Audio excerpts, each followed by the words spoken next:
Hey everyone, this is Yvette Hampton. Welcome back to the Schoolhouse Rocked Podcast. I am so excited that you are with us today because you are likely listening to this podcast because you likely saw the guest that I have on today. Her name is Sam Sorbo. Many of you are very familiar with her as a homeschool mom, as an actress, as a wife of Kevin Sorbo.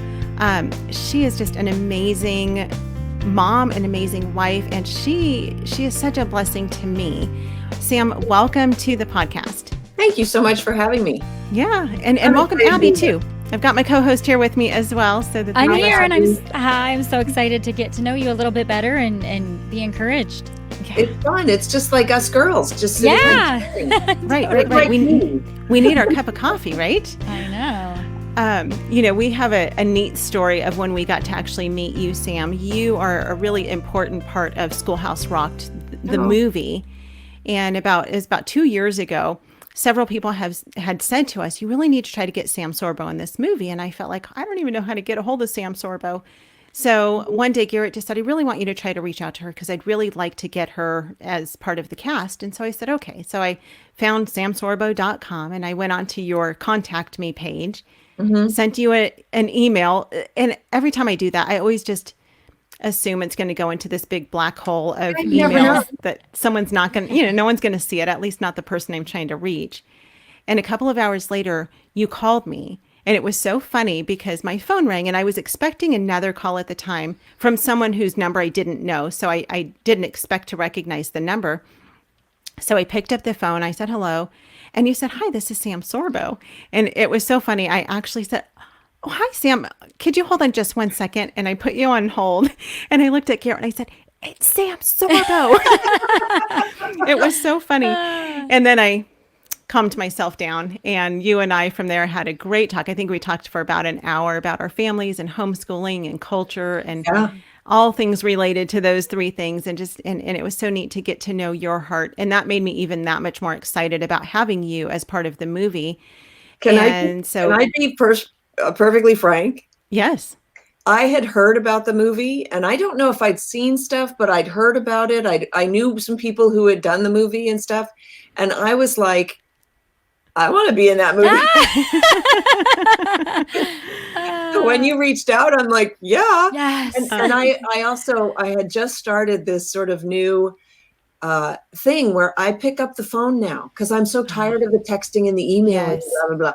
And I'm like, look, she reached out, she put her phone number right there. She's getting a call. Nice. And that's why I picked up the phone. And we had a really like a mind meld on the phone that first time that we talked, because I think because we share a passion for the incredible grace that homeschooling provides. Is that the right way to put it? Sure. That it's such a gift. It is a gift. It is a gift.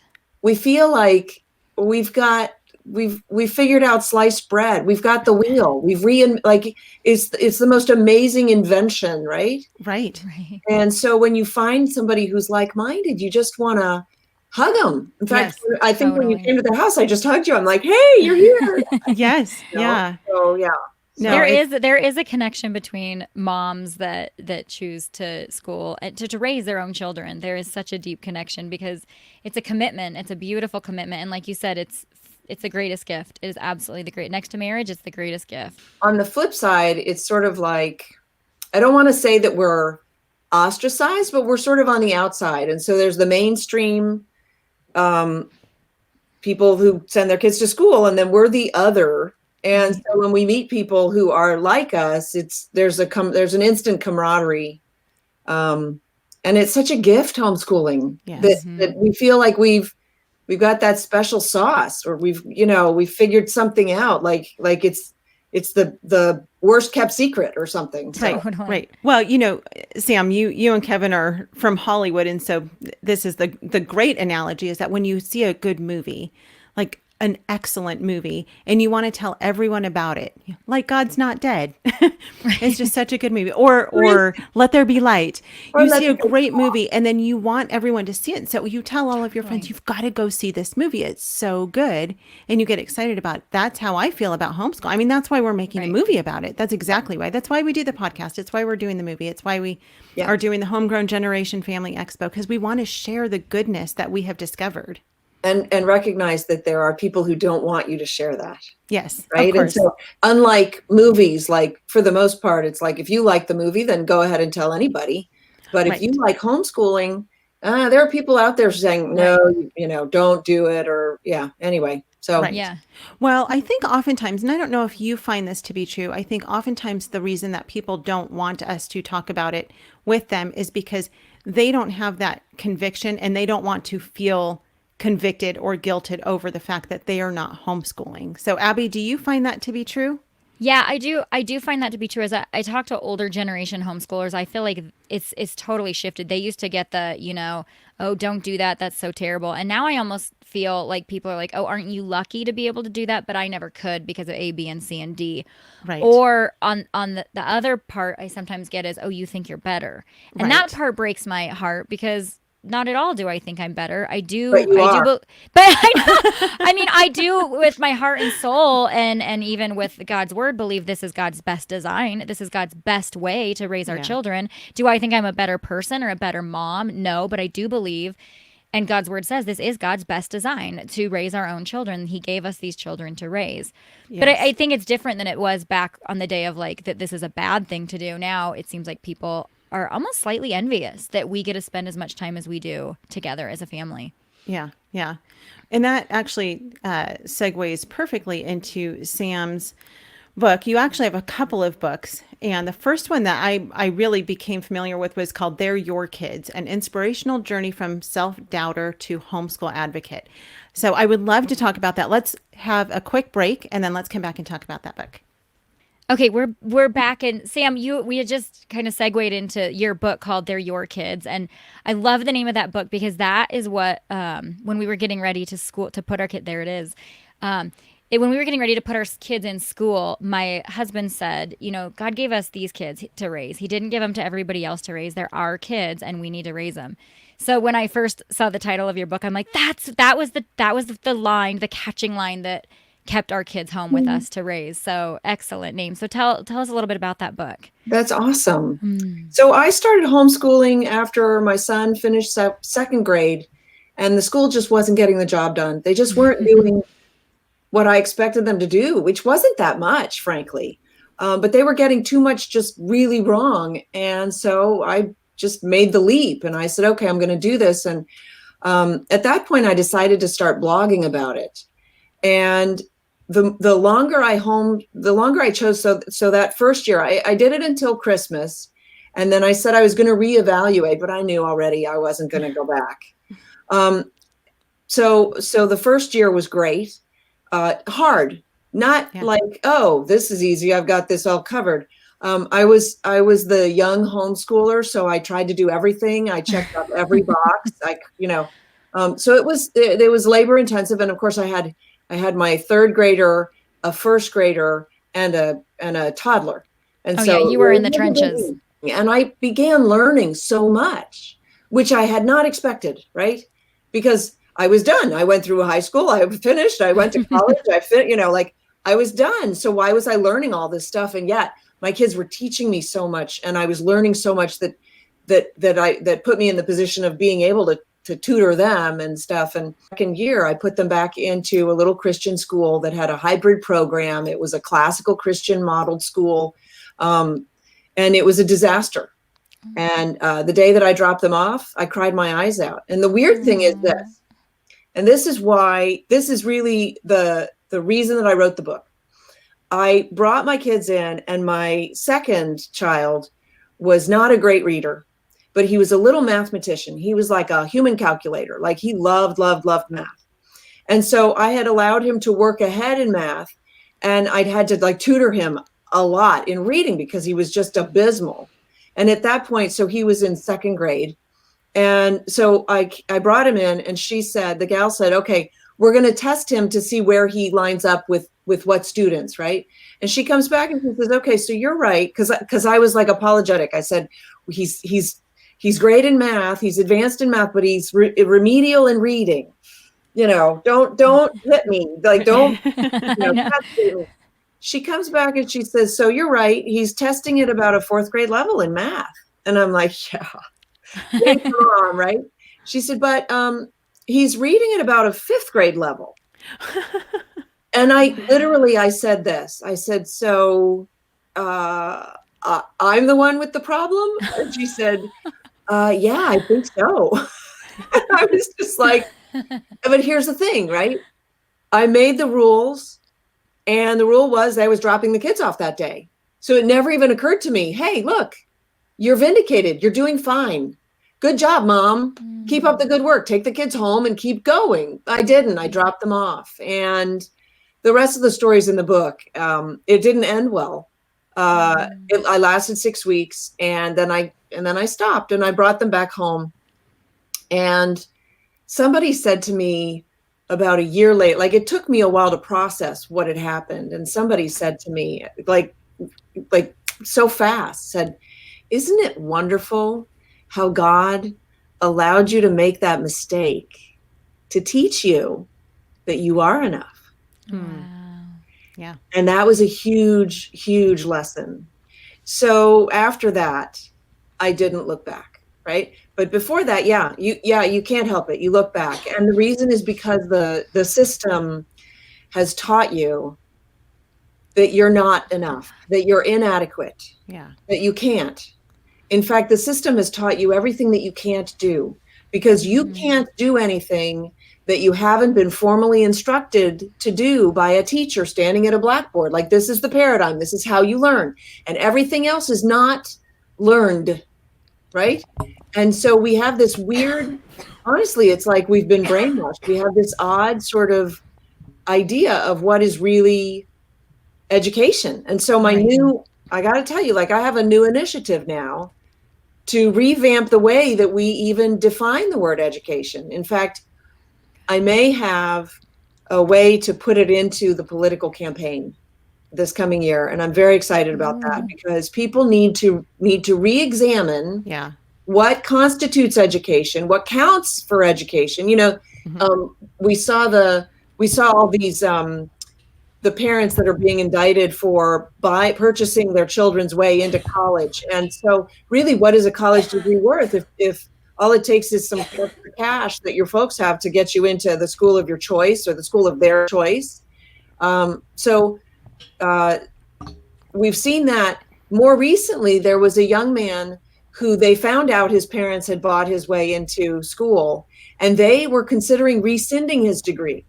Oh, wow. So if we get into the takebacks, then what? And now, of course, we have the socialists saying, well, education should be free. Well, then you know how much it's going to be worth. Right. The fact is, with the internet, we all have the facility to learn anything we want, basically at any time we want, for free.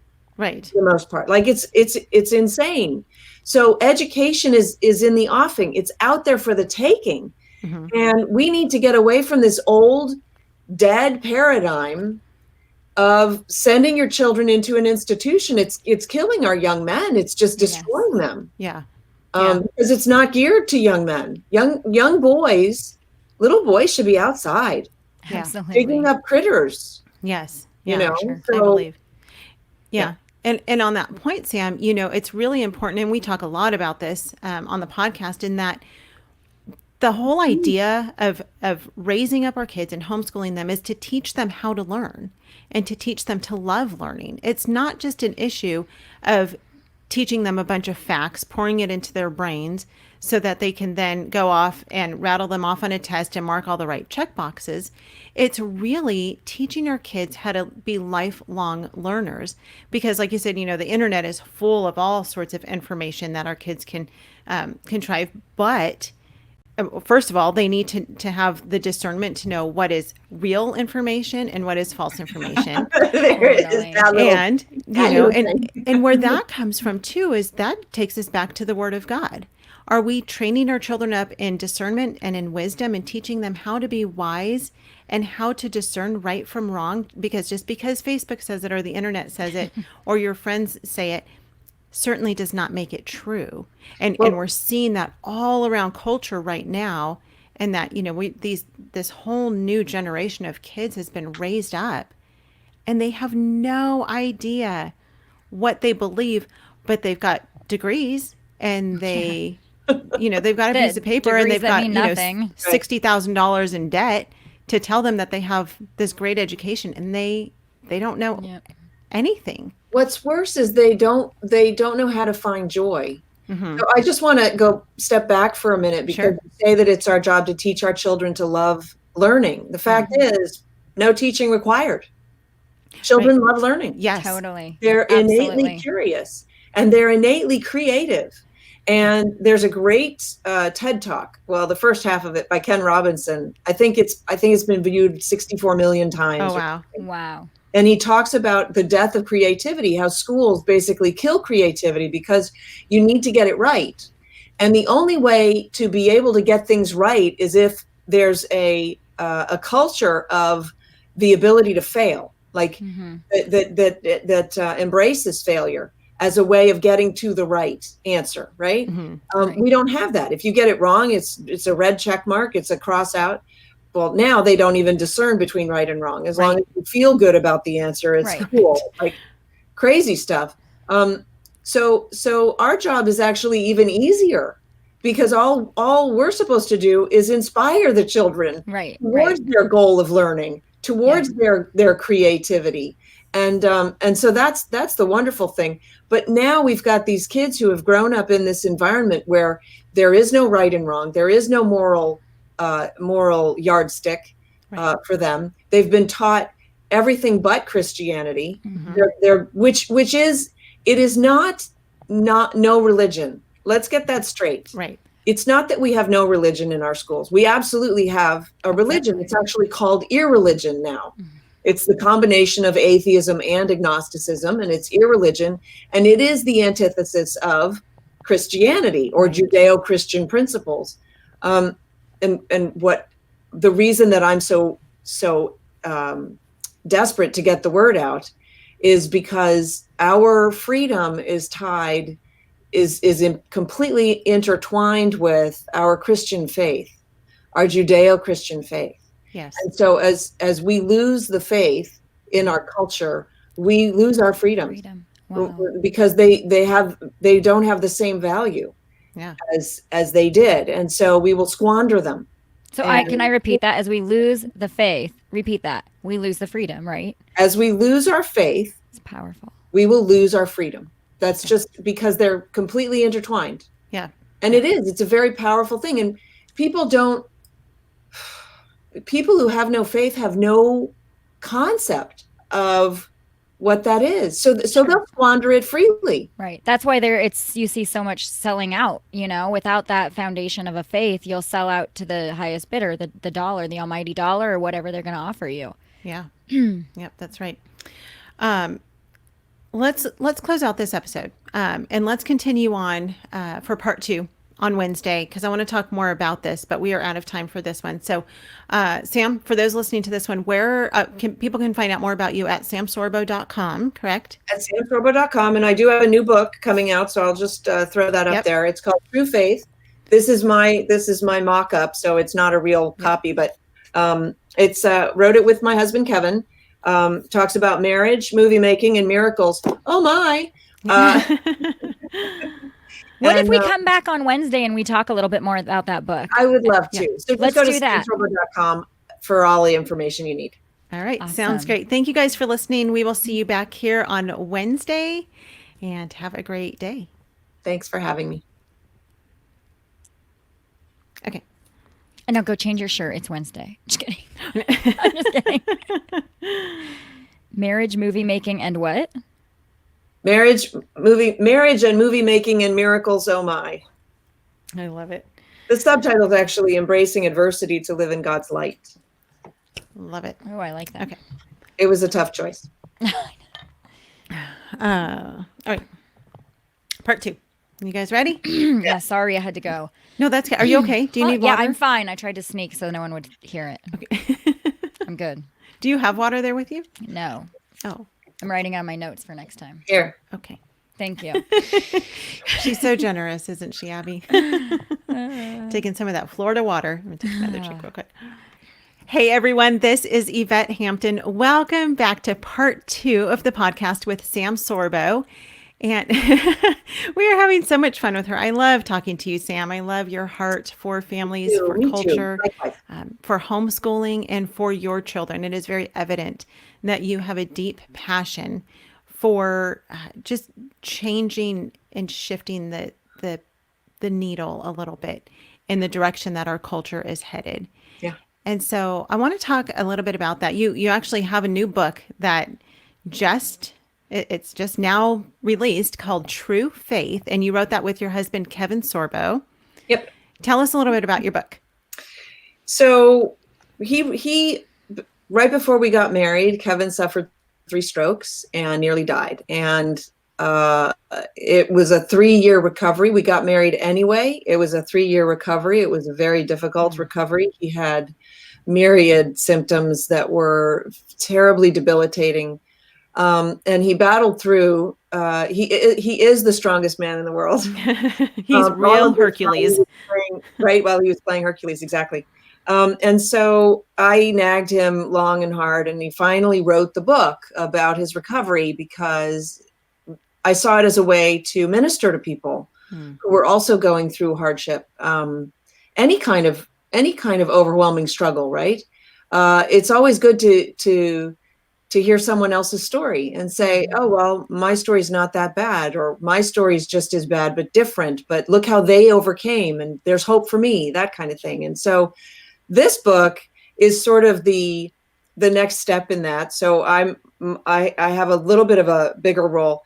And in this book, we kind of went halvesies, and we just tell the story of working together. You know, a lot of people ask us, what's it like to be conservative in Hollywood? What's it like to work as Christians in that industry? And so we just set out to answer some of those questions, to give you a little bit of insight into our life together. It was very difficult for us to get pregnant. We talk about that journey. And that's actually part of the reason that I eventually figured out that I needed to home educate my kids, because I was just sending them off to a stranger every day. Yeah. And I'll tell you a quick story. We moved for the schools. We moved to the really good schools, and my son went through 1st grade and 2nd grade. And the 1st grade teacher that he was assigned, I was not allowed to change. I had to accept what they gave him. I had no idea who the teachers were. Somebody said to me, oh, you got a really good teacher. Oh, you got the good one. She's awesome. And I'm like, great. Do you know why she's awesome?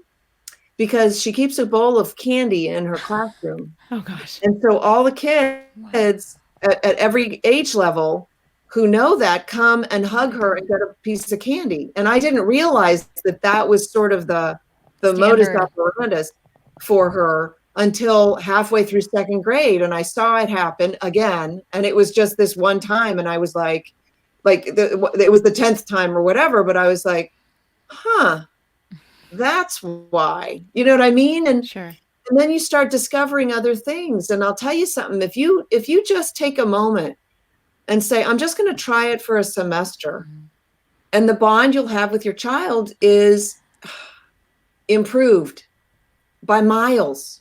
Because what happens is when you drop your child off at the schoolhouse gates, you're tacitly telling the child, my authority stops here. Yep. You are now under the school's authority. When your child comes home and says, Mommy, you have to sign this. The teacher says you have to sign this. Mm-hmm. And you take it, okay, let me sign it. You're under the teacher's authority. So now anything that the teacher says that disagrees with you, whatever it might be, the teacher says, oh, plastic bags kill dolphins. And your child says, Mommy, plastic bags kill dolphins. And you say, oh, that's not really true because whatever, right? Mm-hmm. No, now here's the problem with that, right? Either your authority prevails, in which case there's a huge conflict of interest. Yeah. And you were lying when you dropped them off at the school and said their authority, right? there's a huge conflict of interest in it. It can't end well. It's not a good scenario. Right. So, so we talk a little bit about that. We talk about politics, how we became more political. It's, you know what? I love the truth. And the Bible tells me that I have to adhere to the truth, as thou shalt not lie, thou shalt not bear false witness, right?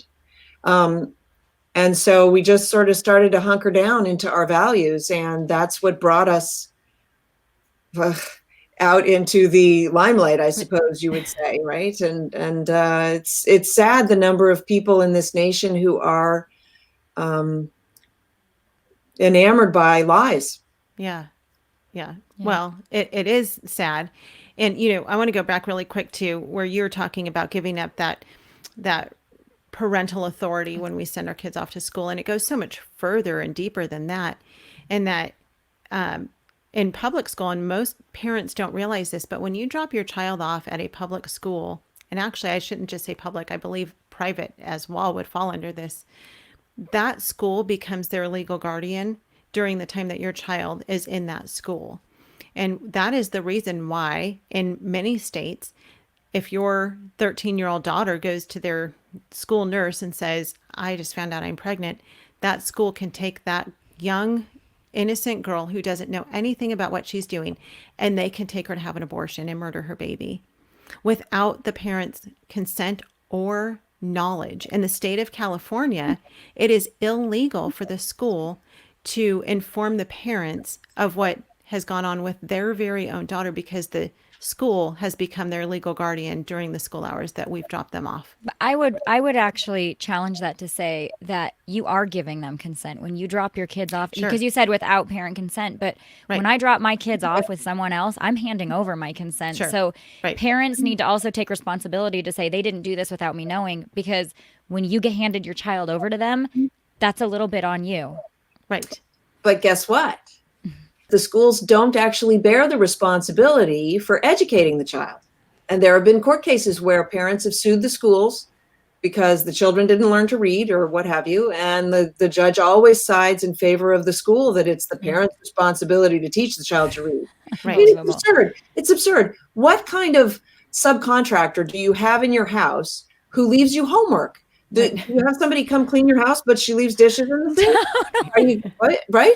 Why are these children coming home with homework? Like, it just, and it was the salami tactic. It was just a little bit and a little bit and a little bit. And then, and pretty soon, I mean, when you're a child and you're 4 years old or 5 years old and you're shipped off to kindergarten, your parents are all, oh, you're going to kindergarten, it's going to be so great. And don't cry and whatever. And so you're taught, no, be complacent, do what you're told, and just go with the flow. Don't raise a right. And so now parents, oh my gosh, the homework for my child is terrible. And I'm like, yeah, that's not a problem for me. Oh, I have to go to the school to meet with the teacher. Yeah, I did that this morning in the bathroom mirror. not a thing for me. But it's so much better. Yeah.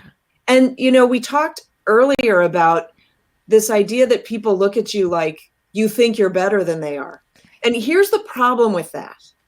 Of course you think you've got the better solution. Right. Or else you wouldn't be doing it. You personally are a superior human being. No. But of course you think that it's a better solution, because why would you do it if it weren't? So, we have to get off of that sort of weird societal thing now that's really just leftism run amok, frankly. Totally. Because they're offended because you're doing something they're not, and it's the whole offended thing. Right. I actually, because I do a radio show every day called The Sam Sorbo Show. And I did a story on a young girl who had like is it called a Norplant? It's the implant. Birth control. Birth control. Yeah. It got infected because it was improperly implanted. Oh. And so she had to have it surgically removed. And strangely enough, she needed her parental consent to have it surgically removed. They were not aware that she had gotten it done by the nurse facilitator person at the school, like not even a nurse, like a non-nurse helper person at the school. These stories are crazy. I did a story the other day a young girl in Colorado, 11th grade, given a poem. The whole class is given a poem that was, at the time, it came out in the 60s. I think there was even a court case about it. It's a very controversial poem. Mm-hmm. And the publisher had seen fit to leave out all of the swear words because it depicted very graphically sexual violence of all kinds, as you might imagine. And so the publisher left out all the bad words, the F word, the C word, the other C word, all of them. The teacher stood in front of the class and verbatim gave them each of the bad words to write into their version of the poem. And I had the girl on the radio, and we got to the point where she said, I felt violated because she did. Her parents, tromped down to the school and said, hey, we need an apology and you need to reconsider this curriculum because it is not acceptable. They reconsidered the curriculum. The teacher wrote a sorry, not sorry letter, which did nothing. Right. They considered the poem and said, nope, the poem's fine. It's part of teaching. And he wanted to make the point that some artwork can be offensive or something. I don't even know what. So I had her at the end of the program. I realized that she I had to modify the schedule to accommodate her school classes. I said, so I understand that you're back in school now? And she said, oh, yes. And her dad piped in with, we're so proud of her because salt and light. And she's like witnessing to an atheist girl who's in her class. Mm-hmm. And I said, okay, but do you understand that you going back into the same place where you were violated is actually sending the message that Christians don't mind when they are violated. Right. And let's get this straight. It was a sexual violation. Yes, it was just words, but I'm sorry, that counts. Right. And she's only in 11th grade. Wow. Yeah. And what is the father telling his daughter? And the message that he said to me, he said, well, we allowed her to make the choice. Oh, wow. How about you be a parent? Right. How about that? Yeah. How about you go to bat for your daughter and say, not on my watch? Yeah. Wow. Yeah, that's right. Which is what every little girl needs to hear from a dad is this isn't okay and this will not happen again. And you don't have a choice to have this happen again because I'm going to be here to protect you. That's right. Yeah. Wow. Yes. Yeah. It's shocking to me how often I hear from parents, well, my child doesn't want to be homeschooled. My child wants to go to public school. Okay. Oh, well, foolishness. I mean, the Bible says foolishness is bound up in the heart of a child. Yeah. The child does not know what's best for them. You don't say, well, my 4-year-old wants to go play out in the middle of the street with speeding cars, and I don't want to hurt his feelings, and so I'm going to let him go do that. No. We're living in the age where parents allow their 5-year-old to determine that they are of a different gender. Right. It's like, that's crazy. What gets me isn't that as much as the parents that say, yeah, my daughter really wants me to homeschool her. Yeah, I get that a lot. I've heard that so much lately. My kid would love to be homeschooled, and I said right there, it's not about you. It's never been about you. When you gave birth to that child, and that's the part that really gets me. I want to take those kids home with me. What's worse is, and I've actually said this to somebody, and I say it sort of generically because it's really harsh. If your child wants to be homeschooled and you refuse, then you have to understand that is you refusing your child their desire. And either that paints you as too stupid or too uncaring. Like it's a no-win. Mm-hmm. You can't win that one. So well, you're also crying out. I think those kids are crying out, and then parents are shocked when these girls start cutting or all these things that they're doing. And it's like, but they cried out to you. They told you, get me out of this situation. So don't be surprised when they have to stand up and read these crazy poems. There's right. Exactly. It's frustrating. So I'm on a crusade to wake people up. We're somnambulant. We're just brainwashed and blah, blah, blah, blah. Yeah. Who's winning American Idol or what? Totally. Well, we need more people on that crusade. And I want to get the message out because homeschooling is the secret sauce. It's the most amazing thing. I've produced 2 movies now. I never would have produced a movie if I hadn't started home educating my children. Yeah. I've written several books. I never would have done that if I hadn't started home educating my children. Yeah. It has empowered me. That's why the subtitle of my book is An Inspirational Journey from Self-Doubter to Homeschool Advocate. Mm-hmm. My job when I wrote this book, the way I saw it was I was going to empower parents to make that choice. And thank God, I've had so many people reach out to me and say, it was through your videos, it was through your book. Thank you for, lighting a fire under me or guiding me in this process. And thank you for encouraging me and telling me that I could do it. Yeah. You don't have to know everything. In fact, it's better if you don't know anything. It's actually because then here's the thing. How best can we teach our children? By showing them what it means to learn. Yeah. By showing them how learning is done. How do we accomplish that? Yeah. Well, you need to have something to learn, first of all, right? Right. I've told this story on the podcast before, but I'm a former public school teacher. And so I know, but do you know what I'm doing with my kids? They never step one foot one day in a public school. But so many people say, oh, well, you can homeschool because you were a teacher. And that is probably the most offensive thing to me, because being a public school teacher was my greatest challenge in homeschooling. I had to unlearn all of the brainwashing I got to how to teach a kid, because I realized that's not how you teach a kid.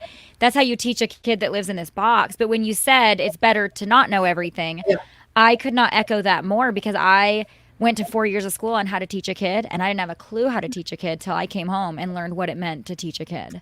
Well, and I encourage, when I criticize the institution, I don't criticize the teachers, right? Right. And so many of a good thing. I mean, they really want to serve. They've got a heart for the kids, and they want to do the best by them. So for Christian teachers, especially, who are now really more and more conflicted between their faith and values and what they need to. So I encourage them to hang out a shingle and become a home educator for other people's children, because there are plenty of people who, and I had a friend actually who had 4 kids. His wife refused, just steadfastly refused, and he had to work. And so he just hired retired school teachers for a half day every day, 1 per child. And that was cheaper than sending them to the local, private school. And he wasn't going to send them to the public schools there, because that was a non-starter. And his oldest daughter graduated Harvard. Like, they're doing great.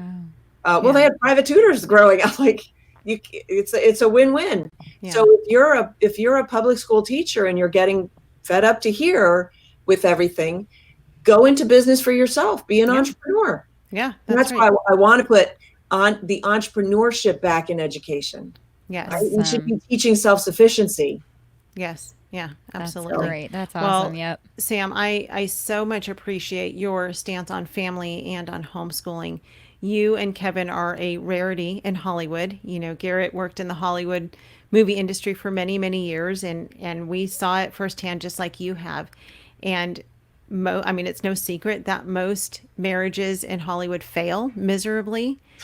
And, it's one of the things I respect so much about you. And one of the reasons that I love that you homeschool is because, well, I forget exactly what your rule is, but it's if Kevin's going to be away for 2 weeks or more or something like that, then you guys go as a family, right?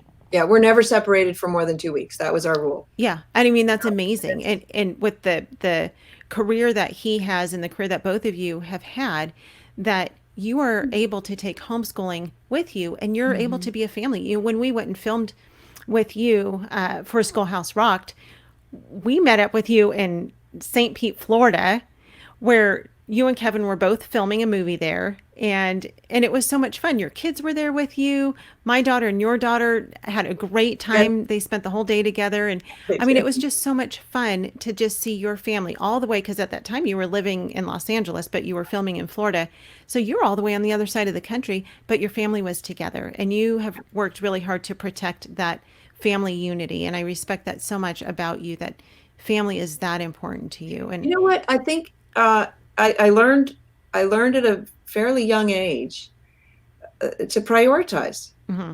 Now we say you can have it all. You can't have it all. Nope. No, sorry, that's not part of the equation. Right. That's like pie in the sky. That doesn't work. Mm-hmm. So prioritize. And so we became dedicated. We said, okay, we're prioritizing our marriage. Yeah. I said, I'm prioritizing the children when I realized that it was actually damaging for them to be in the environment of the public school. Yeah. And what's great is when you understand the I'm going to use air quotes, the sacrifice, and you sacrifice for something, you imbue it with even more value. Mm-hmm. And what you get out is so precious. Yes. Mm-hmm. But if we don't value things, if we're just like, a little bit of that and a little bit of that and a little bit, nothing has any value. Right. And we find ourselves lost at the end of the day, at the end of the year, at the end of the lifetime. Yes. So yeah, I mean, that's partly why that feeds into true faith. You know, we stepped out in faith. Marriage is an act of faith. Let's face it. Hollywood marriage is an act of huge faith. That's right. Children are an act of faith. Home education is an act of faith. Yes. You know, learn how to practice your faith every day. Yes. And you'll have a more fruitful, more fulfilling life. Yeah, that's right. Well, that is a perfect way to end this podcast. Sam, you are such a blessing. I am so thankful for you. Thank you for your part in Schoolhouse Rocked. Thank you for your part in the Homegrown Generation Family Expo. We are so excited to have you as part of that event. What day are you speaking and what topic are you speaking on? I think I'm the last. Am I the last speaker? You are. You are closing it out. Yep, you are closing out as the last solo session, which will be on Friday, February 21st at 4:30 p.m. Eastern time, and then you're actually going to be part of that very closing. With last me closing. Again. Yeah, with Abby again, with that roundtable panel that we've got going on. So we're so super excited. Looking forward to having you as part of that. That last panel will be myself, Abby, you, Sam, Christy Clover, who I know you're good friends with, and James Gautry from the James Dobson Family Institute is going to be joining us as well for that panel. The token male. Yeah, we've got the token male. Yes. That's the only reason we brought him in. No. I'm just kidding. That is not at all. That's going to be fun. And God bless you for doing that. I think it's very cool. And it's a great way to reach people. Yes. And so I would encourage everybody who's hearing this, please invite your friends. Yes. Tune in. It's, it's an easy thing to do. You don't have to go anywhere. You just sit at your computer. You can, peek through everybody who's speaking and learn a little bit, and maybe you'll have the epiphany that you need to push you into the right direction with your kid. Yeah, that's right. And it is going to be very helpful in getting post-production funded on Schoolhouse Rock so that we can get this movie done and into people's hands. So Sam, thank you so much for your time today. Abby, thank you for being with us again. Thank you. And you both are a blessing. Thank you guys for listening. Have a great rest of your week, and we will see you back here next week. Bye-bye. Bye. Thank you. Bye.